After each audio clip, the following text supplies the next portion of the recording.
गुरूर किस बात का करूं मेरे दोस्तों, क्योंकि एक दिन मेरे मरने के बाद मेरे अपने ही मुझे छूने के बाद हाथ धोएंगे।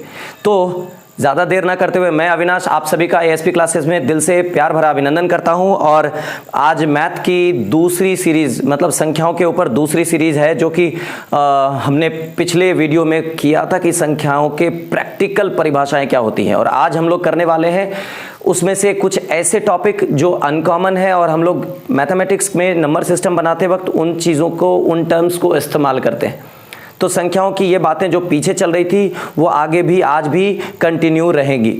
तो मैं सबसे पहले कुछ शब्द लिखता हूं जिसके बारे में आपको आज इस क्लास में पढ़ाऊंगा। सबसे पहला शब्द है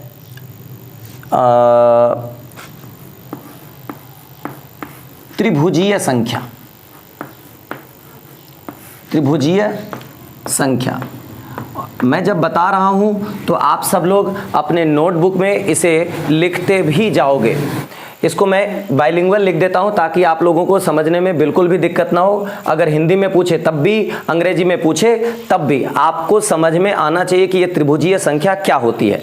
तो मैं इसको लिख देता हूं ट्रिंगुलर नंबर। सब लोग कॉपी खोल करके लिखते चले जाइए। TRIANGULAR,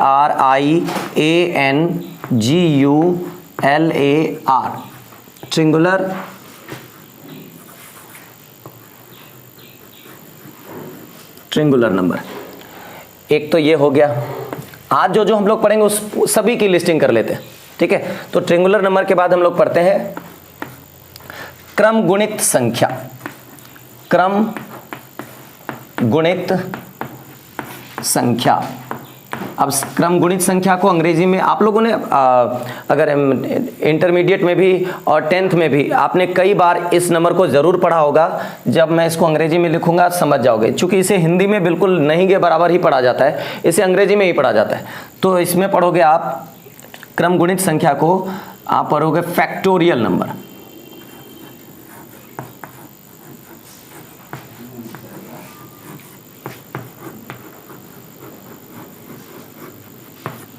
अब पहले हम इन दोनों को समझ लेते हैं तो फिर हम लोग अगला पढ़ेंगे, ठीक है। तो सबसे तो त्रिभुजीय संख्या क्या होती है। आशा करता हूं आप लोगों ने ये नाम जरूर सुना होगा, त्रिभुजीय संख्या क्या होती है। अगर नहीं सुना है तो आज मेरी तरफ से जरूर सुन लोगे। सबसे पहले तो मैं बात करता हूं एक, मैं बात करूं दो, मैं बात करूं तीन। ये सारे नंबर जो हैं वो प्राकृत संख्या है। पिछले वीडियो में मैंने सभी नंबर्स को अलग अलग प्रैक्टिकली परिभाषा के रूप में समझाया था, और आप में से जिसने भी ये नहीं देखा है पहले आप वो देख लीजिए, उसको समझ लीजिए, तभी इस वीडियो को देखिए। उससे क्या होगा, आपका सीक्वेंस क्लियर हो जाएगा, ठीक है। तो 1 2 3 इस तरह की प्राकृत संख्या। मैं बोलता हूं एक त्रिभुज बनाने के लिए मुझे कितने नंबर्स चाहिए, तो मतलब कितने डॉट्स चाहिए, तो 3 चाहिए। अब मैं बोलता हूं तो अब 2 डॉट तो था, अगर मैं 1 2 3 डॉट कर दूं तब भी ये त्रिभुज रहेगा। मैं करता हूं अगला नंबर 1 2 था, इसमें क्या था, 3 डॉट थे। अगला पॉइंट लाइन में क्या कर देंगे, 4 डॉट कर देंगे। 1 2 3 और 4। इस तरह से पहले 3, फिर 3 में फिर 3 बढ़ गया, फिर कितने हो गए, तो 3 में 3 बढ़ गया तो 6 हो गए, 6 में 4 बढ़ गया तो 10 हो गए, और इस तरह से ये क्रम आगे बढ़ता जाएगा। इन डॉट्स की संख्या को ही त्रिभुजीय संख्या कहते हैं। अब इसको दूसरी भाषा में समझो। मैं बोलता हूं पहला त्रिभुजीय संख्या क्या होगा, तो पहला दोनों नंबर, ये 1 था और ये 2 था, इस दोनों को आप जोड़ दो तो कितने हो गए, 1 + 2 कितने हो गए आपके, 1 + 2 हो गए 3। जो अगली त्रिभुजीय संख्या होगी वो इस दोनों को जोड़ दो, यानी कि 2 लगातार नंबर्स को जोड़ दो, तो वो क्या आएगा, 3 + 2 5। आप ध्यान से देखो, 3 + 2, एक मिनट रुक जाओ यार। क्या सबसे पहले तो बात करते हैं 1 2 3 4 5 6 7 8, ये सभी क्या है, हमारे प्राकृत संख्याएं हैं। मैंने आपको ये ध्यान रखना है कि अगर एक त्रिभुज बनाओ तो कम से कम 3 डॉट की जरूरत पड़ेगी, यानी कि पहली त्रिभुजीय संख्या जो होगी वो क्या होगी, वो 3 होगी। कैसे, तो फर्स्ट 2 नंबर को आप लोग ऐड कर दो, फर्स्ट 2 नंबर को ऐड करोगे तो क्या आएगा, 3 आएगा। अब आप कर लो अगली त्रिभुजीय संख्या जानने के लिए आपको क्या करना पड़ेगा, अगली त्रिभुजीय संख्या के लिए देखो 1 2 3 डॉट तो थे, पहला रो में 1, दूसरा रो में 2, तीसरे रो में 3 डॉट लगेंगे, तो ये 1 2 और 3, अगले रो में 4 डॉट लगेंगे, 1 2 3 4, इस तरह से अगले रो में 5 डॉट लगेंगे। तो इसका मतलब ये हुआ कि हमने पहले इस दोनों को जोड़ा था, अगली त्रिभुजीय संख्या निकालने के लिए मुझे फिर इसको भी जोड़ना होगा, तो 3 + 2 कितने हो जाएंगे, 5। अगली संख्या निकालने के लिए मुझे क्या करना पड़ेगा, फिर इसको भी जोड़ना पड़ेगा, 5 + 4, 3 2 5 1 6, ये हो गया आपका 6 + 4 आपके कितने हो गए, 10 + 5 क्या हो गए आपके 15 + 6 21 + 7 28 + 8। इस तरह से आप कह सकते हो अगली त्रिभुजीय संख्या यानी ट्रिंगुलर नंबर आती चली जाएगी। 28 में फिर आप लोग क्या जोड़ दोगे, 8, आपके कितने हो गए, 36। इस तरह से आप हर आगे के बहुत सारे त्रिभुजीय संख्या यानी कि ट्रिंगुलर नंबर निकाल सकते हो। उम्मीद यह करता हूं आप सब लोग इसको अच्छे से समझ गए होंगे कि हमको त्रिभुजीय संख्या क्या होती है, यानी कि जितने नंबर्स वहां तक में आ जाएं प्राकृतिक संख्याओं के यानी कि नेचुरल नंबर्स के, उन सबको आपको जोड़ देना है और आपकी त्रिभुजीय संख्या आपको मिल जाएगी। मतलब अगर आपको बोल दिया जाए कि तीसरी त्रिभुजीय संख्या कौन सी है, तो 1 2 3, तीसरी कौन सी है, 10 होगी। कहेगा चौथी कौन सी है, तो आप 15 बोल दोगे। पांचवी कौन सी है, तो आप 21 बोल दोगे। छठी कौन सी है, तो 28 बोल दोगे। सातवीं कौन सी है, 36 बोल दोगे। आठवीं कौन सी है, तो आप आगे +9 मारोगे। नौवीं कौन सी है, तो उसके बाद +10 मारोगे। और इस तरह से आप कंसिस्टेंटली पूरी त्रिभुजीय संख्याओं की लिस्ट तैयार कर सकते हो। वैसे आपको एग्जाम में अगर आपका छोटा मोटा एग्जाम हो रहा है, जैसे एनटीपीसी है, ग्रुप डी है, उसमें अगर आपसे पूछा जाए तो आपको बहुत ही कम 6 7 8 9 उससे ज़्यादा बिल्कुल भी नहीं पूछेगा। लेकिन त्रिभुजीय संख्याओं के बारे में जानकारी होनी चाहिए थी, इसलिए मैंने आपको बता दिया है। आप में से किसी को अगर नोट डाउन करना है तो बिल्कुल नोट डाउन कर लीजिए। मैं इसको मिटा रहा हूं। अब हम लोग पढ़ेंगे फैक्टोरियल वाली संख्या। इसके बारे में थोड़ा स्थिर से समझना, क्योंकि इसका इस्तेमाल परमुटेशन एंड कॉम्बिनेशन में भी इस्तेमाल होता है। नंबर सिस्टम में भी जब आप डीप लेवल का जाओगे तो आपको इस्तेमाल यूनिट प्लेस जैसे चीज़ों में, रिमाइंडर थ्योरम जैसे चीज़ों में भी इस्तेमाल होने वाला है। लेकिन फिलहाल आपको क्रम गुणित संख्या या फैक्टोरियल नंबर के बारे में जान लो। अभी हमने क्या किया था, सभी प्राकृतिक संख्याओं को जोड़ा था, 1 +2 +3 +4 एंड सो ये किया था त्रिभुजीय संख्या निकालने के लिए। लेकिन अभी हम लोग क्या करेंगे, क्रम गुणित संख्या यानी कि फैक्टोरियल नंबर निकालने के लिए। मैं बोलता हूं इसको पहचाने, इसके लिए एक साइन इस्तेमाल होता है। वो साइन इस्तेमाल होता है कुछ इस तरह से, या तो आप इस तरह से इसको फैक्टोरियल बोल सकते हो, या तो आप इस तरह से भी फैक्टोरियल बोल सकते हो। लेकिन दोनों में क्या अंतर है, दोनों में क्या अंतर है, दोनों में अंतर है कि इसको अगर आप लिखोगे तो किसी भी नंबर के बाद लगाया जाता है। जैसे मैं बोल दूं 5 का फैक्टोरियल लिखो, तो आप इसको ऐसे भी लिख सकते हो, लेकिन अगर ये साइन लगाते हो तो आपको पहले लगाना होता है, यानी इस तरह से। इसको देखने के साथ ही आप कर सकते हो ये फैक्टोरियल वाले नंबर है। तो अब मैं कहता हूं फैक्टोरियल 5 का मतलब क्या हुआ। पहले मैं कहता हूं फैक्टोरियल 1 का मतलब क्या हुआ। फैक्टोरियल 1 का मतलब हुआ 1। लेकिन जैसे ही मैं बोलूंगा फैक्टोरियल 2 का मतलब होता है 1 और गुणा 2, यानी इसमें हम लोग प्लस कर रहे थे, अब इसमें क्या करेंगे, गुणा करेंगे। अगर मैं बोलता हूं फैक्टोरियल 3 का क्या मतलब हुआ, तो 1 गुणा 2 और गुणा 3। अगर मैं फैक्टोरियल 4 की बात बोलूं तो फैक्टोरियल 4 का मतलब होगा 1 गुणा 2 गुणा 3 गुणा 4।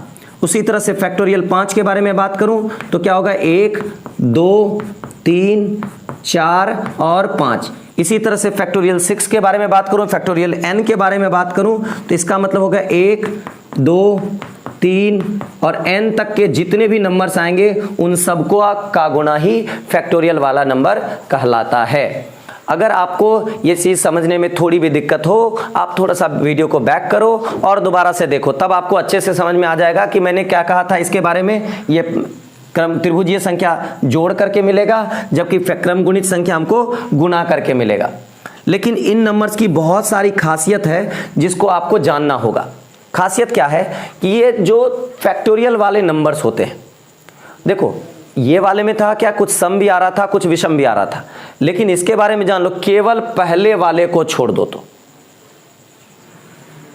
पहले वाले को छोड़ दो तो जितने भी फैक्टोरियल वाले नंबर होते हैं वो हमेशा सम संख्या यानी कि 2 से विभाजित होने वाली संख्या ही होगी।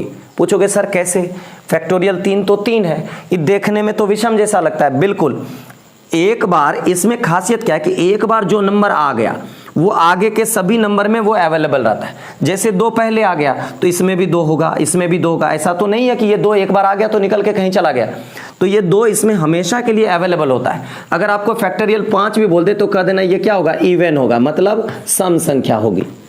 फैक्टोरियल 105 भी बोल देगा तो भी ये मेरा सम संख्या ही होगा। और मजेदार बात क्या है कि जिस इसमें मान लो कि फैक्टोरियल 2 पहली ऐसी संख्या होगी जो 2 से कट जाएगी। फैक्टोरियल 3 में पहली बार 3 भी आ गया, अब मैं कह दूंगा फैक्टोरियल 3 से कटेगा क्या, बिल्कुल। फैक्टोरियल 3 का मतलब हुआ 1 गुना 2 गुना 3। अब मैं अगर 3 से भाग दूं आसानी से ये 3 कट जाएगा, तो हम कह सकते हैं कि फैक्टोरियल 3 भी 3 से विभाजित होगा। और ये मजेदार बात है कि फैक्टोरियल 3 में एक बार 3 है तो फैक्टोरियल 4 में भी 3 है, फैक्टोरियल 5 में भी 3 है, 6 में भी, और अनंत काल तक जितने भी फैक्टोरियल वाले नंबर्स होंगे उसमें 3 होगा ही होगा, और ये कंफर्म कटेगा ही कटेगा। अब बात करते हैं हम लोग कि फैक्टोरियल जितने भी फैक्टोरियल वाले नंबर हैं, तो मैं इस 4 के बारे में ये कहूं कि फैक्टोरियल 4 क्या पहली ऐसी संख्या होगी जो 4 से कटेगी, तो हाँ बुआ, क्योंकि फैक्टोरियल 3 में देखो तो एक ही 2 है और 4 से कटने के लिए हमको 2 की जरूरत होगी, यानी कि कम से कम 2 सम संख्या चाहिए। तो पहली बार 2 सम संख्या की एंट्री कब हुई है, तो फैक्टोरियल 4 में। तो फैक्टोरियल 4 पहली ऐसी संख्या होगी जो 4 से कटेगी, और उसके बाद के जितने भी नंबर्स होंगे वो 4 से कटेंगे ही कटेंगे। फैक्टोरियल वाले सारे नंबर्स 4 से कटेंगे, कौन से, जो 4 से ऊपर वाले फैक्टोरियल होंगे। फैक्टोरियल 5 पहली ऐसी संख्या होगी जो कि 5 से कटेगी। उसी तरह से सिमिलरली फैक्टोरियल 7 पहली ऐसी संख्या होगी जो 7 से कटेगी, और पहली होगी मतलब क्या, उसके बाद के सभी होंगे। ऐसा नहीं कि 7 हो गया तो बस 7 ही, 7 हो गए तो मतलब 7 के बाद के सभी नंबर्स फैक्टोरियल 7 के बाद वाले जितने भी फैक्टोरियल वाले नंबर होंगे वो 7 से कटेंगे। मैं बोल दूं फैक्टोरियल 19 पहला ऐसा नंबर होगा जो 19 से कटेगा। उससे पहले के फैक्टोरियल 18 तक में कहीं भी 19 अवेलेबल नहीं है, यानी कि किसी भी अभाज्य संख्या की एंट्री भी एक बार हो जाती है तो वो तब तक नहीं निकलती है जब तक कि ये अंत ना हो जाए। और हम लोग जानते हैं कि इसका कोई अंत नहीं होगा, ना प्राकृतिक संख्या का अंत नहीं है तो फैक्टोरियल वाली संख्या का भी कोई अंत नहीं होगा। मतलब 19 एक बार आ गया तो अनंत काल तक ये कटता रहेगा। अब दूसरी बात और भी गौर से सुन लो, तो हमने 2 बातें देखी, फैक्टोरियल 1 को छोड़ करके सभी संख्याएं सम होगी। अब फैक्टोरियल 1 का मान 1 हो गया, फैक्टोरियल 2 का मान 2 गुना 1 2 होगा, फैक्टोरियल 3 का मान 3 दूनी 6 हो जाएगा, 6 चौका 24 हो जाएगा, और 24 पच्चे 120 हो जाएगा। जैसे हम लोग इसमें क्या कर रहे थे, पहले 3 लिख रहे थे, फिर 3 3 6 कर रहे थे, 6 4 10 कर रहे थे, 10 प्लस 5 15 कर रहे थे, 15 प्लस 6 21 कर रहे थे, 21 प्लस 7 28 कर रहे थे। इसमें हर बार प्लस कर रहे थे और इसमें हर बार क्या होगा, मल्टीपल होगा, जैसे मल्टीप्लिकेशन होगा। जैसे 1 के बाद क्या लिख सकते हैं, 1 गुना 2 को आप गुना कर सकते हैं, 2 गुना 3 6 को गुना कर सकते हैं 4 से, 6 चौका 24, फिर 24 पच्चे 120। अब देखो ध्यान से देखो, तो ये याद रखना किसी भी संख्या के इकाई स्थान यानी यूनिट प्लेस पर शून्य तभी आ सकता है जब वो एक सम संख्या यानी कि कम से कम 2 और 1 5 से गुणा हो तभी। यानी कि ऐसे इस नंबर फैक्टोरियल 5 में पहली बार एक सम संख्या और एक 5 दोनों की एंट्री हो जाएगी, यानी यूनिट प्लेस पर क्या आ जाएगा, 0 आ जाएगा। और जो 0 एक बार आ गया ये हमेशा के लिए होगा। मतलब फैक्टोरियल 5 या उससे ऊपर के जितने भी फैक्टोरियल वाले नंबर्स होंगे उसका यूनिट प्लेस हमेशा और हमेशा 0 ही होगा। 5 के बाद फैक्टोरियल 6 ले लो, फैक्टोरियल 6 ले लेंगे तो क्या होगा 1 2 3 4 5 और 6। हमको बाकी क्या है कोई लेना देना नहीं, एगो 2 और एगो 5 है तो कंफर्म है कि आगे में एगो 0 होगा ही होगा। मतलब आपको जब यूनिट प्लेस पढ़ाऊंगा तो इसकी जरूरत पड़ेगी और इन बातों को कभी भी मत भूलना, नहीं तो आगे आपको बहुत दिक्कत होगी नंबर सिस्टम के यूनिट प्लेस टॉपिक को भी पढ़ने में। रिमाइंडर थ्योरम पढ़ाऊंगा बैंकिंग वालों के लिए, सीजीएल के मेंस वालों के लिए, तो उधर भी दिक्कत होगी। हाँ, एसएससी और रेलवे या एनटीपीसी इस तरह के लेवल के एग्जाम के लिए इससे ज्यादा जानने की जरूरत बिल्कुल भी नहीं है। तो उम्मीद ये करता हूं आप लोग ये दोनों बात अच्छे से समझ गए होंगे। किसी को लिखना है तो आप लोग लिख सकते हो। पिछली कक्षा में हम लोगों ने पढ़ा था कि अभाज्य संख्या क्या होती है। अभाज्य संख्या मतलब प्राइम नंबर, मतलब रूढ़ संख्याएं, मतलब रूढ़ संख्या, अभाज्य संख्या या प्राइम नंबर के बारे में अच्छे से पढ़ा था। तो उसमें हम लोगों ने ये देखा था कि अभाज्य संख्या ऐसी संख्या को कहते हैं जिसके 2 ही फैक्टर हो, यानी 2 ही अपवर्तक हो, या तो वो 1 से कटे या तो वो स्वयं से कटे। लेकिन अभी हम लोग अभाज्य संख्या के बारे में कुछ और छोटी छोटी बात जानेंगे जो एग्जाम में पूछे जाते हैं। अभाज्य या रूढ़ संख्या, इसको प्राइम नंबर कहेंगे, प्राइम नंबर कहेंगे। ये क्या होता है? जिसके 2 अपवर्तक हों, 2 अपवर्तक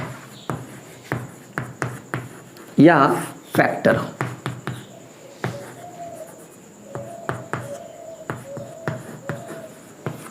फैक्टर मतलब काटने वाले। मैं बोल दूं 12 के अपवर्तक कौन कौन होंगे, मतलब इसको कौन कौन काट सकते हैं, यानी 1 काट सकता है, 2 काट सकता है, 3 काट सकता है, 4 काट सकता है, 6 काट सकता है और 12 काट सकता है। तो मैं कह दूंगा कि ऐसे नंबर्स, यानी ऐसी संख्याएं जो दी गई संख्या को काट दे, उसको हम लोग अपवर्तक कहेंगे। और एक शब्द आता है अपवर्त्य, यानी कि मल्टीपल। ऐसी संख्याएं, जैसे मैं 12 के ही मल्टीपल लिख दूं अपवर्त, तो 12 24 36 एंड सो ऐसी संख्याएं जो दी गई संख्या से कट जाए। ये 2 फर्क है, एक अपवर्तक का, एक अपवर्त्य का। अपवर्त्य को मल्टीपल बोलते हैं, अपवर्तक को फैक्टर बोलते हैं। इसको आप विभाजक या भाजक के नाम से भी जानते हो, और नंबर सिस्टम में इसे डिटेल में और भी बेहतर तरीके से पढ़ा दूंगा। अभी फिलहाल बेसिक ये जान लो कि जिसके काटने वाले केवल 2 हो, यानी कि कोई भी नंबर हो उसको 1 तो काटेगा ही काटेगा और साथ में वो खुद वाली संख्या भी काटने वाला है। तो अभाज्य संख्या ऐसे नंबर्स को ही कहते हैं जिसके केवल और केवल 2 फैक्टर हों, और फिक्स है कि 2, ना ज्यादा होगा ना कम होगा। इसीलिए हमने पिछली कक्षा में कहा था एक का केवल 1 ही फैक्टर है, तो इसे हम लोग अभाज्य संख्या बिल्कुल भी नहीं मानेंगे। अब जिसका 1 भी ज्यादा हो, जैसे 9, इसको 1 और 9 से तो कटेगा, साथ में ये 3 से भी कटेगा। तो मतलब ऐसे नंबर्स जो 2 के अलावा एक और भी फैक्टर रखता हो, मतलब कम से कम 3 अपवर्तक हो, तो उसे भाज्य संख्या या कंपोजिट नंबर या यौगिक संख्या कहते हैं। डिटेल के लिए पिछले वीडियो को जरूर देखें। तो अब आप लोगों को यह पता चल गया कि भाज्य और अभाज्य क्या होता है, यानी यौगिक संख्या और रूढ़ संख्या क्या होती है। लेकिन सबसे छोटी वाली रूढ़ संख्या, सबसे छोटी रूढ़ संख्या या अभाज्य संख्या बोलेगा तो याद रखना 1 क्या है, ना अभाज्य संख्या है ना यौगिक संख्या है, क्योंकि 1 के केवल 1 ही अपवर्तक है। अभाज्य के लिए कम से कम 2 अपवर्तक चाहिए और भाज्य के लिए कम से कम 3 अपवर्तक चाहिए। मतलब 1 ना ही भाज्य होगा ना ही अभाज्य होगा, यानी कि नाइदर प्राइम नॉर कंपोजिट, यानी कि सबसे छोटी अभाज्य संख्या 2 होगी। तो हम लोग ये कह सकते हैं कि सबसे छोटी अभाज्य संख्या 2 होगी, अगली अभाज्य संख्या 3 होगी, क्योंकि इसको 1 और 2 काटेगा, इसको 1 और 3 काटेगा, इसको अगर मैं बोल दूं 4, तो 4 1 2 और 4 से कटेगा, तो 4 पहली कंपोजिट नंबर यानी कि यौगिक संख्या होगी। 4 प्रथम भाज्य या यौगिक या कंपोजिट नंबर।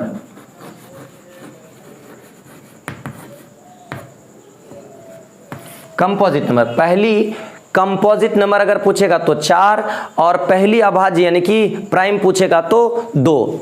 ये याद रखना, केवल 2 और 3 का जोड़ा ही एकमात्र जोड़ा है जो लगातार अभाज्य संख्याओं में आता है। केवल 2 और 3, यानी कि मैं कह दूं दो लगातार अभाज्य संख्या प्राइम नंबर के ऊपर जाऊं तो केवल एक ही जोड़ा है, वो होगा 2 और 3 का जोड़ा। इसके अलावा कोई भी अभाज्य संख्या लगातार नहीं आती है। मैं बोल दूं सम संख्या और अभाज्य संख्या दोनों हो, ऐसी कितनी संख्या है, वो केवल एक ही है, 2। एकमात्र इवन प्राइम नंबर है, मतलब आप कह सकते हो 2 को एकमात्र इवन प्राइम नंबर। जो बातें बोल रहा हूं वन लाइनर के रूप में इसको जरूर अपने नोटबुक पे लिख लेना, ताकि आप कल के डेट में नहीं भूलो। अगर अभी आपके पास पेन पेपर नहीं है, वीडियो को देखना, वहां से जरूर लिख लेना। प्ले बैक करके फॉरवर्ड पॉज जो करना हो आपके हाथ में है, आप इसको कैसे इस्तेमाल करते हो। लेकिन ये सब बातें किसी भी एग्जामिनेशन के लिए बहुत इंपॉर्टेंट है। अब मैं कहूं कि ठीक है 2-3 लगातार अभाज्य संख्या है, ये समझ गए, लेकिन परीक्षा में सर सेट में देखे थे कि पूछा कि 1 से 100 तक में कुल क्या अभाज्य संख्या है। तो मैं इसको समझाने के लिए एक चीज बताऊंगा, पहले आप इसको नोट में कुछ करना चाहते हो तो कर लो, चूंकि मैं इसको मिटा दूंगा।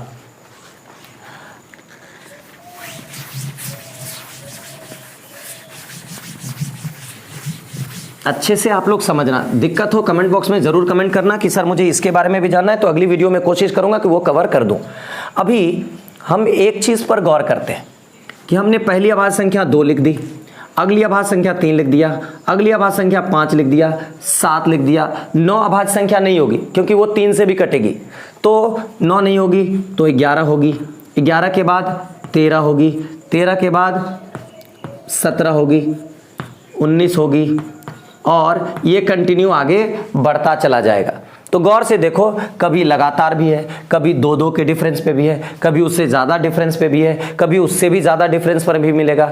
मतलब ये है कि अभाज्य संख्याएं एक निश्चित क्रम के बाद रिपीट नहीं होती है। जैसे सम और विषम संख्याएं के बारे में कहो तो हर 2 अंक के बाद सम या हर 2 अंक के बाद विषम संख्याएं आ जाती है। हर दूसरा अंक क्या होता है, सम होता है, हर दूसरा अंक भी फिर क्या आएगा, विषम होगा। मतलब अभाज्य संख्याओं का कोई निश्चित क्रम नहीं है।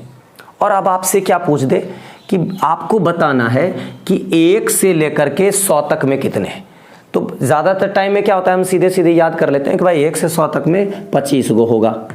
बोलेगा 1 से 100 तक में 25 होगा। आपको बोल देगा 1 से 50 तक में कितना होगा, तो हम याद रख लेते हैं सर 15 होगा, याद कर लिया। लेकिन अगर आपसे एकाएक और झटके में ये पूछ दे कि नहीं 30 और 70 के बीच, तो अक्सर क्या होता है, बच्चे लोग जब इसको बना रहे होते हैं ना, तो या तो एकाध अभाज्य संख्या ऐसा होता है जो एक्स्ट्रा ऐड हो जाता है, या एकाध अभाज्य संख्या ऐसा होता है जो 1-2 एक्स्ट्रा छूट जाता है। तो 30 और 70 के बीच में यदि आपसे पूछ दिया जाए कि कितनी अभाज्य संख्याएं होंगी, तो अब आपको क्या करना, मैनुअल जैसे ही करते हो ना तो आपका छूट जाएगा, कुछ एक्स्ट्रा आ जाता है या कभी 1-2 मिस हो जाएगा। तो आपको क्या करना है, मेरे एक रूल को फॉलो करना है। रूल नहीं, आप ये कह लो कि मैं एक ऐसा उपाय बताऊंगा कि आप गलती से भी इस तरह के नंबर्स में 1-2 ज़्यादा हो जाए या 1-2 छूट जाए, ऐसा गलती से भी नहीं होगा। आपको क्या याद रखना है, एक छोटा सा 10 डिजिट का मोबाइल नंबर याद रखना है। वो अभाज्य संख्या का प्राइवेट नंबर है, अगर आप उस पर फ़ोन करोगे तो डेफिनेटली सारी जानकारी मिल जाएगी। अब फ़ोन मत करने लग जाना, समझना। मैं बोलता हूँ नंबर है 44 22 32 23 21। आपको क्या याद रखना है, 44 22 32 23 21। मेरे साथ दोहरा लो, 44 22 32 23 21, 44 22 32 23 21। देखो 10 डिजिट का नंबर है, जैसे फ़ोन नंबर होता है, आपको याद रखना ही होगा। अगर आप भूले तो आपका ही एक नंबर जाने का संभावना बढ़ जाएगा, और या नहीं तो टाइम टेकिंग होगा। तो समय बचाने के लिए ये बहुत ही अच्छे से आपको सीखना है। क्या है, 44 22 32 23 21। आप पूछोगे सर ये होता क्या है, तो होता ये है कि 4 का मतलब हुआ 0 से लेकर के 10 तक में कुल 4 अभाज्य संख्याएं होंगी। मैं कह दूं 11 से लेकर के 20 तक में भी 4 होंगी, 21 से लेकर के 30 तक में 2 होंगी, 31 से लेकर के 40 तक में 2 होंगी, 41 से लेकर के 50 तक में 3 होंगी, 51 से लेकर के 60 तक में 2 होंगी, 61 से 70 तक में 2, 71 से 80 तक में 3, 81 से 90 तक में 2 और 91 से 100 तक में केवल एक अभाज्य संख्या होगी। अभी मैं कह दूं 0 से लेकर के 100 तक में कितनी होंगी, तो 4 + 4 8, 2 10, 2 12, 3 15, 2 17, 2 19, 19 3 आप सब जोड़ लो, जोड़ करके टोटल कितना आएगा 25 आएगा। अभी आप 50 तक में जोड़ो तो 50 यहाँ पर खत्म हो रहा है, तो 3 2 5 2 7 4 11 4 15 को 50 तक में अगर कहेगा तो कितना होगा 15 को होगा। लेकिन अगर आपसे बोल दिया 30 और 70 के बीच, यानी 30 से ऊपर और 70 से नीचे, 30 यहाँ है, 30 से ऊपर क्या होता है 31, 31 से लेकर के 70 यहाँ तक आता है। ये देखो 70 यहाँ खत्म हो जाए, यहाँ तो 71 आ जाता है, तो 31 से 70 तक में कितने होंगे आप देख के बता सकते हो। 3 2 5 2 7 2 9 होगा, आप तुरंत कर दोगे क्या कितना होगा 9 होगा। तो आपको ये नंबर याद रखने में सुविधा होगी। अगर आपसे ये बोल दे कि नहीं 30 और 50 के बीच कितने होंगे, तो 30 और 50 के बीच जैसे ही बोलेगा आप क्या करोगे, 30 यहाँ है 50 यहाँ है, आप तुरंत कह दोगे 30 यहाँ है तो खत्म हो गया, 31 से लोगे 3 2 5 3 2 5, बस केवल और केवल यहाँ तो 51 आ जाता है, तो केवल और केवल 5 ही लोगे। अब आप कह सकते हो 30 और 50 के बीच 5 अभाज्य संख्याएं होंगी। और इसका फायदा यह है, कभी कभी ये पूछ देता है कि 30 और 50 के बीच जो भी अभाज्य संख्याएं हैं उनका योगफल बताओ। तो आपको योगफल निकालने के लिए क्या करना पड़ेगा, कुछ नहीं करना है। आपको क्या करना है, ये जान रहे हो कि 31 से 40 तक में हमको दुएग निकलेगा, तेसर का खोजना ही नहीं है। तो 31 से 40 तो बुआ कोई विषम संख्या ही अभाज्य संख्या होगी। तो आप 31 उठाओ सबसे पहला, 31 किसी से नहीं कटेगा, फिर 33 उठाओगे तो वो कट जाएगा। अब आपको 1 मिल चुका है, अब 39 में हम जानते हैं 13 से कट जाएगा, 3 से कट जाएगा, इसका मतलब है हमको 37 पर ही जा सकते हैं। तो आप 31 और 37, मैं आपको अगली वीडियो में कोशिश करूंगा विभाज्यता का नियम और उसको डिटेल में समझा दूं, ताकि आपको कौन सी संख्या किससे कटेगी समझने में दिक्कत ना हो। हालांकि बचपन से आप लोगों ने जरूर पढ़ा होगा, लेकिन फिर भी मैं अपनी भाषा में कुछ नए तरीके नई बातों के साथ जरूर बताऊंगा और जरूर देखना। तो बउआ आप कह सकते हो कि सर आज आने के बाद आपने प्यारी सी स्माइल वाली गिफ्ट तो मांगी ही नहीं।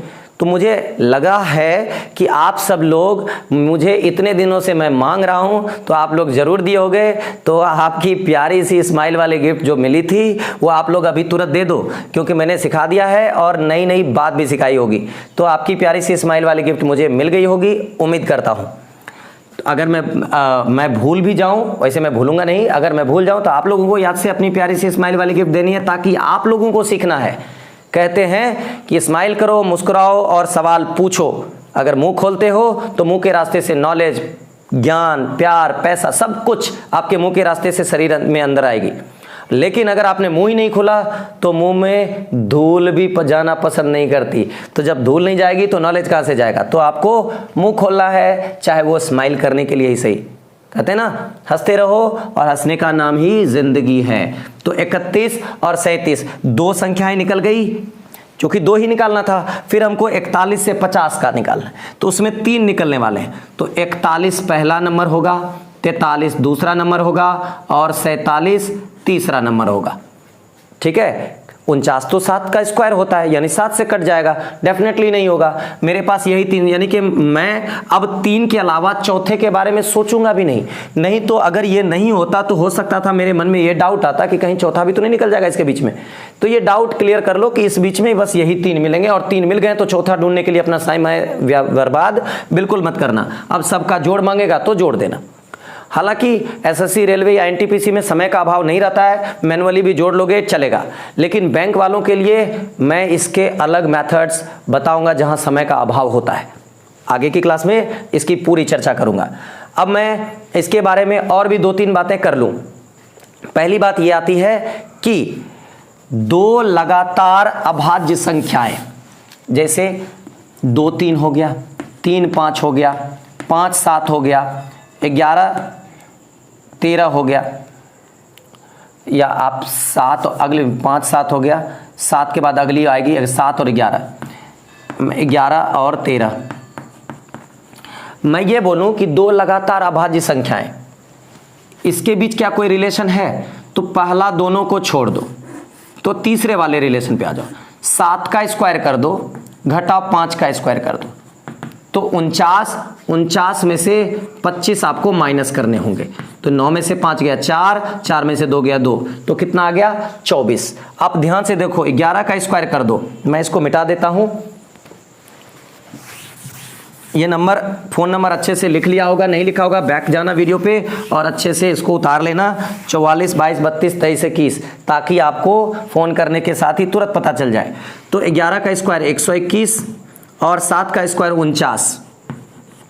आप जैसे ही इस दोनों को घटाओगे तो आप ध्यान से देखो, 11 में से 9 गया 2, 11 में से 4 गया 7, तो आप ध्यान से देखो 72 आया। और आगे की भी सीरीज आप निकाल लो तो आप ध्यान से पाओगे क्या कि 24 आया, उसी का ये मल्टीपल है, फिर ये 24 का ही मल्टीपल आगे आता जाएगा। यानी कि हमेशा हमेशा दो लगातार, लिख लेना, दो लगातार अभाज्य संख्याओं के वर्गों का अंतर हमेशा 24 या उसका मल्टीपल यानी कि अपवर्त यानी कि गुणज ही होगा। अर्थात 24 से श्योर एंड श्योर कटेगा ही कटेगा। दो लगातार अभाज्य संख्याओं के वर्गों का अंतर, केवल दो जोड़ा छोड़ दो। तो कौन सा दो जोड़ा? एक 2 3 वाला और एक 3 5 वाला, क्योंकि ये दोनों का वर्ग का अंतर 24 से छोटा आता है। जैसे 3 का स्क्वायर 9, 2 का स्क्वायर 4, ये आ गया 5, 5 25 और 3 तिया 9, 25 में से 9 माइनस कर दो तो भी वो 24 से छोटा ही रहेगा। इसलिए इस दोनों पेयर को छोड़ दो। उसके बाद के जितने भी अभाज्य संख्या, दो लगातार अभाज्य संख्याओं के जोड़े होंगे, उनके स्क्वायर यानी वर्ग का अंतर हमेशा हमेशा 24 या 24 से विभाजित होने वाली ही कोई संख्या होगी। उम्मीद करता हूं ये बात आप अच्छे से समझ गए होंगे। हालांकि अभाज्य संख्या में और भी बातें हैं, मैं चाहता हूं एक भी बात ना छोड़ूं। अगर वीडियो लंबा होगा तो मैं इसको और एक सेक्शन में बांट दूंगा, क्योंकि मुझे समझाने के लिए भी बहुत सारी बातें हैं। शांत दशमलव भिन्न, अशांत दशमलव भिन्न, मिश्र भिन्न, ये सारी चीज़ें हमको समझानी है। रेकरिंग वाले नंबर्स के बारे में भी बताना है। तो वीडियो लंबा होगा तो मैं इसको एक और पार्ट जरूर कर दूंगा। तो अब मैं एक बात और कर देता हूं अभाज्य संख्या के बारे में। समझना, मैं बोलता हूं कि दो अभाज्य संख्या लेके जोड़ो, मैं बोलता हूं 3 और 5 जोड़ दिया तो कितने हो गया? 8 हो गया। मैं 7 और 19 जोड़ देता हूं तो 9 7 16 26 हो गए। यानी कि दो अभाज्य संख्या को जब भी जोड़ोगे तो वो हमेशा क्या आएगा? एक सम संख्या आने वाला है। लेकिन इस बात का ध्यान रखना कि एक ऐसी भी अभाज्य संख्या है जो ऑलरेडी सम है, अगर उसके साथ किसी भी अभाज्य संख्या को जोड़ते हो तो हमेशा एक विषम संख्या आता है। मतलब ये है कि आपको दो अभाज्य संख्या का जोड़ दे दे, जैसे बोले कि दो अभाज्य संख्याओं का जोड़ 103 है, आपको क्या बोलते हैं? दो अभाज्य संख्याओं का योग क्या है? a प्लस b क्या है? 103 है। बोलेगा तो बताइए ये दोनों अभाज्य संख्याएं क्या होंगी? जैसे ही दो अभाज्य संख्याओं का योग विषम दे तो आप समझ जाना कि इस दोनों जोड़ा में से एक संख्या जो है वो कन्फर्म 2 होगा ही होगा, तभी ये विषम आ सकता है, नहीं तो आ ही नहीं सकता। क्योंकि दो अभाज्य संख्याओं को जोड़ोगे तो हमेशा एक सम संख्या आती है। दो अभाज्य संख्याओं को जोड़ोगे तो हमेशा एक सम संख्या आती है। जबकि किस आधार पर? जब सभी अभाज्य संख्याओं को विषम माने तो। लेकिन एक अभाज्य संख्या ऐसी भी है जो सम है, सम के साथ अगर कोई विषम संख्या को जोड़ो तो हमेशा एक विषम संख्या आती है, मतलब 2 से कभी भी ये विभाजित नहीं होगी। आप तुरंत कह देना कि यदि ऐसा दो अभाज्य संख्याओं का योग अगर विषम दिया हो, लिख लो इसको, दो अभाज्य संख्याओं का योग यदि विषम दिया हो तो उस दोनों जोड़े में से एक संख्या कन्फर्म 2 अवश्य होगी। और दूसरी वाली संख्या तो आसानी से हम लोग निकाल सकते हैं कि अब b बराबर क्या हो जाएगा, आप ही बता दो। वो होगा 101, 101। अब इस 101 को देखने के बाद आप अच्छे से एक बात जान लो कि 101 3 अंकों की सबसे छोटी अभाज्य संख्या होती है। मैं आपको बोल दूं 3 अंकों की सबसे छोटी अभाज्य संख्या कौन सी है, तो आप बोल दोगे 1 0 एंड 1। 3 अंकों की सबसे छोटी अभाज्य संख्या 101 और 3 अंकों की सबसे बड़ी अभाज्य संख्या 997 यानी कि 997 होती है। याद रखना, 3 अंक की सबसे छोटी 101, 3 अंक की सबसे बड़ी 997 होती है। किसी को दिक्कत अगर हो तो कमेंट बॉक्स में ज़रूर डालना, लेकिन मुझे नहीं लगता कि आपको वीडियो में ये प्रॉब्लम आने वाली है। वीडियो में आप बैक करके दोबारा से देख सकते हो। अब आप लोगों ने ये देख लिया कि दो अभाज्य संख्या को जोड़ें तो क्या होता है। अब यही चीज़ हम लोग तीन अभाज्य संख्या के साथ करते हैं। तीन अभाज्य संख्या के साथ करते हैं। तीन अभाज्य संख्या कैसी होगी, मैं बोलता हूं ए बी सी, तीनों को जोड़ा तो अगर तीन को जोड़ते हैं, मान लो 3 लिया, 5 लिया और 7 लिया, तो ध्यान से देखो क्या आता है, 5 3 8 7 15, एक विषम संख्या आती है। तीन अभाज्य संख्याओं का जोड़ हमेशा क्या होगी, एक विषम संख्या होगी। लेकिन यदि इस तीन में से एक को हम 2 ले लेते हैं तो देखो क्या रूप बदल जाता है, 7 5 12 2 14, यानी एक सम संख्या आ गई। मतलब तीन अभाज्य संख्याओं का जोड़ हमेशा क्या होगी, विषम होगी। तीन अभाज्य संख्या का जोड़ हमेशा विषम होगी। यदि क्या हो, यदि योग क्या हो, बराबर सम हो, तो उस तीन में से एक संख्या कन्फर्म क्या होगी, 2 होगी। दूसरी और तीसरी हमको उसमें से निकालना होगा, या इस दोनों में से कोई एक दे दे। संख्याओं का, तीन अभाज्य संख्याओं का योग क्या हो, 1100 हो। तीन संख्याओं का योग 1100 हो, उसमें से आपको एक संख्या 101 दे दे तो हम कंफर्म कर सकते हैं कि तीन संख्याओं का योग विषम होता है। जबकि ये सम दिया हुआ है तो इसमें से एक संख्या 2 अवश्य होगी। और आपको क्या करना पड़ेगा, तीसरी संख्या को x मान करके निकालना होगा। x बराबर आपको 997 आ जाएगा। आप तुरंत कह दोगे कि सर तीसरी वाली संख्या 997 होगी, जो कि 3 अंकों की सबसे बड़ी अभाज्य संख्या है। मतलब अब आपको यह भी क्लियर हो जाना चाहिए कि अगर तीन अंकों की अभाज्य संख्या, यानी कि तीन अभाज्य संख्याओं का योग अगर सम संख्या में दिया हुआ है तो उसमें से एक संख्या कन्फर्म और कन्फर्म 2 अवश्य होगी। कोई दिक्कत? अगर किसी को कोई दिक्कत नहीं है, देखो मुझे पूछने की आदत है ऑफलाइन क्लास में, तो मैं पूछूंगा ही। अगर कोई दिक्कत हो तो बिल्कुल बिल्कुल कमेंट बॉक्स में डाल सकते हो। तो मैं ये मान लेता हूं कि अब आप लोगों को अभाज्य संख्या अच्छे से समझ में आ गई होगी। अगर इससे ज़्यादा अगर मैं कुछ क्वेश्चंस करवाऊंगा, अगर उसमें कुछ नई बात आती है तो मैं उसके ऊपर फिर से चर्चा जरूर करूंगा। आप सब लोग इसका फेयर में नोट्स में अच्छे से बना के रख लेना। अब हम लोगों को एक बात और जाननी है, और वो है हमारे शांत और अशांत दशमलव भिन्न सह अभाज्य संख्या। तो पहले हम लोग सह अभाज्य संख्या को सीखते हैं। सह अभाज्य संख्या क्या होती है? को प्राइम नंबर। अभी हम लोगों ने देखा प्राइम नंबर, अभी हम लोग देखते हैं को प्राइम नंबर क्या होता है। सह अभाज्य, इसको बोलते हैं हम लोग को प्राइम। देखो को प्राइम नंबर बहुत भारी नंबर है, बहुत ही आसान सा है कि आपको कोई भी 2 नंबर ले लो, जरूरी नहीं है कि वो अभाज्य संख्या ही लो, कोई 2 नंबर ले लो। जैसे मैंने ले लिया 2 और 9, जिसमें 2 तो अभाज्य संख्या है, लेकिन ये 9 अभाज्य संख्या नहीं है, ये एक भाज्य संख्या है। तो अब आप कह सकते हो कि 2 और 9 अलग अलग नंबर ले लिया, लेकिन अगर इन दोनों में ध्यान से देखो, कुछ भी कॉमन ले सकते हैं क्या? कुछ भी कॉमन नहीं ले सकते। मैं इसका महत्तम यानी कि HCF जिसको बोलते हैं, महत्तम निकालूंगा। तो जैसे ही निकालूंगा 2 चौके 8, 1 बचा, यानी कि इसका HCF कितना आ रहा है? 1 आ रहा है। यानी कि जिन 2 अभाज्य संख्याओं का महत्तम यानी कि HCF, तो या क्या आ जाए, वो 1 आ जाए। यानी कि जिस 2 नंबर का, यानी जिस जोड़ा का क्या बोलते हैं, महत्तम समापवर्तक क्या आ जाए, 1 हो जाए, उसे ही हम लोग सह अभाज्य यानी को प्राइम नंबर कहते हैं। ऐसे नंबर्स जिसका महत्तम 1 हो, या दूसरे शब्दों में इसमें कुछ भी कॉमन ना हो। जैसे कोई भी 2 लगातार नंबर ले लो, 3 4 ले लो, मैं कहता हूं 9 और 10 ले लो, कोई 2 लगातार नंबर ले लो, हमेशा ही ये को प्राइम नंबर होंगे ही होंगे, यानी कि सह अभाज्य संख्या होंगे ही होंगे। उम्मीद करता हूं को प्राइम नंबर आप अच्छे से समझ गए होंगे। इसके अलावा एक आता है असह अभाज्य, इसमें अ लगा दिया, तब ये क्या होगा, मैं वो भी लिख देता हूं। ये बहुत हल्का बात है, इसलिए ज्यादा टाइम लूंगा नहीं इस पर। असहभाज्य को हम लोग ट्विन प्राइम कहते हैं। मतलब सिंपल सी बात है, मैं एक जोड़ा लिखता हूं, जैसे मैंने लिखा 3 5, मैं लिखता हूं 5 7, मैं लिखता हूं 7 9, मैं लिखता हूं 11 13, मैं लिखता हूं 13 15।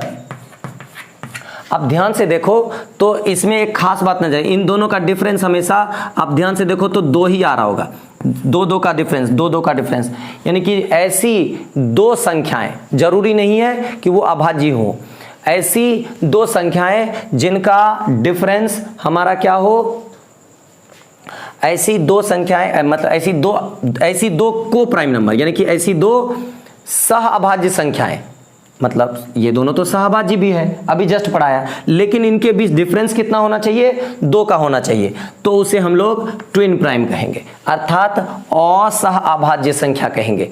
मतलब ऐसे दो नंबर जो कि क्या हो, को प्राइम भी हो, लेकिन उनके बीच डिफरेंस क्या होना चाहिए, केवल और केवल 2 का डिफरेंस होना चाहिए, उसे ही हम लोग क्या बोलेंगे, असह अभाज्य संख्या कहेंगे। उम्मीद करता हूं आप लोग समझ गए होंगे इसको ज्यादा, क्योंकि डेफिनेशन एग्जाम में पूछेगा नहीं, आपको दिमाग में समझ के चलना इसके प्रैक्टिकल परिभाषा को कि इसको इस्तेमाल होना हो तो कैसे होना होगा। अब 2 मिनट में बात कर लेते हैं शांत और अशांत की, चूंकि मैंने प्रॉमिस किया है कि मैं इसको पूरा करूंगा और एक ही वीडियो में हो जाए तो ज़्यादा बेहतर है, आपको अलग अलग करने में ज़्यादा टाइम लगेगा, तो मैं एक ही वीडियो में कोशिश करता हूं जितना हो सके कर दूं। लास्ट टॉपिक है, मैं बोलता हूं शांत और दूसरा बोल दूं अशांत। अब शांत और अशांत में क्या डिफरेंस है? शांत मतलब एकदम शांत हो गया, मतलब टर्मिनेट हो जाना, मैं इसको बताऊंगा टर्मिनेटिंग नंबर कहते हैं, टर्मिनेट हो जाना।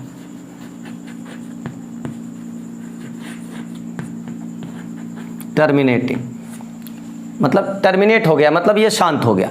और दूसरा है नॉन टर्मिनेटिंग, नॉन टर्मिनेटिंग, ठीक है।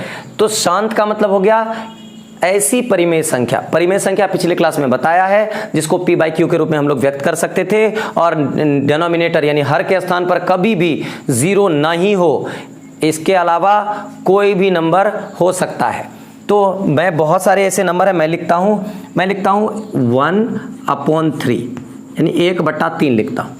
अब मैं इसको दशमलव में करूंगा तो आएगा 0.333 एंड सो, ये कभी भी नहीं रुकेगा, तो ये टर्मिनेट हो ही नहीं रहा है, ये टर्मिनेट हो ही नहीं रहा है, तो हम इसको तुरंत कह सकते हैं कि ये नॉन टर्मिनेटिंग होगा, यानी इसको हम लोग क्या कह देंगे, ये अशांत होगा। मैं अगर कह दूं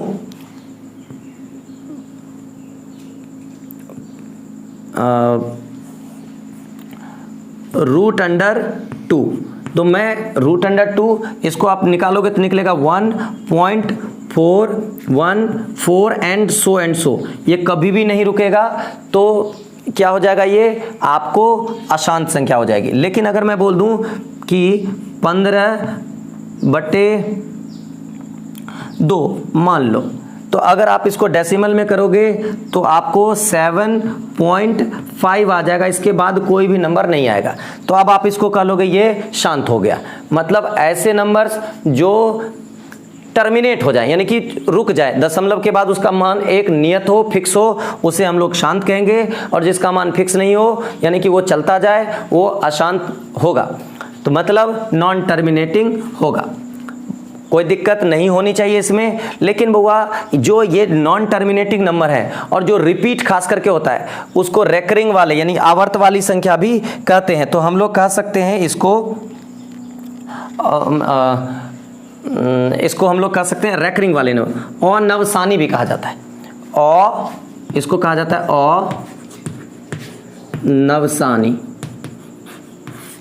अनवसानी संख्या, इसको क्या बोलते हैं, अनवसानी संख्या बोलते हैं।